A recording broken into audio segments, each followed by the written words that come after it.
السلام علیکم ناظرین، اردو ٹاپک چینل پر آپ کا خیر مقدم ہے۔ میں آپ کا میزبان محمد یاسر۔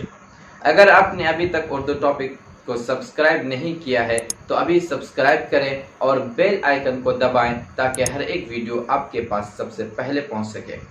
ناظرین، میں آپ سے مخاطب ہوں اس لیے کہ آپ کے مادر علمی دارالعلوم دیوبند کی طرف سے ایک لیٹر پیڈ شائع کیا گیا ہے۔ اس میں آپ سے دو اہم اپیل کی گئی ہے، آپ سے گزارش کی گئی ہے کہ اس وقت جو حالات ہیں، اس کورونا وائرس کو لے کر جو مہاماری چل رہی ہے، اس وجہ سے آپ سے دو گزارش کی گئی ہے۔ اسی چیز کو آپ تک پہنچانے کے لیے میں آپ سے مخاطب ہوں۔ موجودہ حالات میں دو ضروری گزارش آپ سے مادر علمی دارالعلوم دیوبند نے کی ہے۔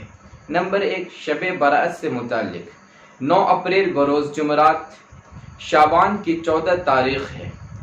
اس اعتبار سے جمعرات اور جمعہ کی درمیانی رات شب برأت ہے۔ اس رات میں ذکر و عبادت، دعا و استغفار کی کثرت اور اس کے بعد والے دن روزہ رکھنے کی فضیلت احادیث سے ثابت ہے، لیکن کوئی عمل اجتماعی شکل میں کرنے کا کوئی ثبوت نہیں ہے۔ اس رات میں قبرستان جانے کی ترغیب بھی نہیں دی گئی ہے۔ صرف ایک بار تنہا قبرستان جانا رسول اللہ صلی اللہ علیہ وسلم سے ثابت ہے۔ اس کے باوجود بہت سے لوگ قبرستان یا مساجد میں اجتماعی طور پر جاتے ہیں اور مختلف اعمال کرتے ہیں۔ اس لیے تمام مسلمانوں کو متوجہ کیا جاتا ہے کہ موجودہ حالات میں جبکہ ضروری اعمال یعنی نماز باجماعت اور جمعہ وغیرہ کے لیے بھی نکلنے پر پابندی ہے، شب برأت میں مساجد یا قبرستان جانے کا ارادہ بھی نہ کریں۔ اپنے بچوں اور جوانوں کو باہر نکلنے سے باز رکھیں۔ چراغاں یا پٹاخہ بازی جیسے رسوم اور گناہوں سے مکمل پرہیز کریں اور حسب توفیق رات میں نوافل، دعا، استغفار کا اہتمام حسب معمول گھروں میں رہ کر کریں اور 15 شعبان بروز جمعہ بشرط ہمت روزہ رکھ لیں کہ وہ مستحب ہے۔ دوسری گزارش جو آپ سے ہے لاک ڈاؤن کی پابندیوں کے متعلق۔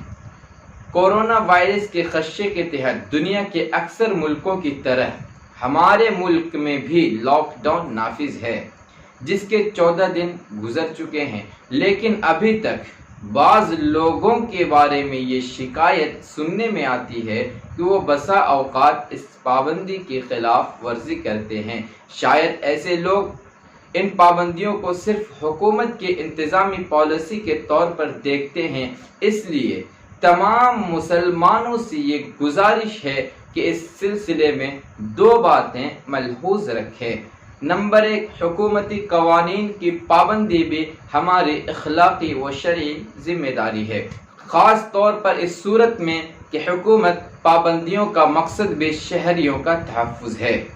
نمبر 2، وبائی بیماری کے متعلق شریعت کی ہدایات بھی یہی ہے کہ جہاں وبا ہو وہاں کے لوگ ہرگز باہر نہ جائیں اور باہر کے لوگ وہاں نہ جائیں۔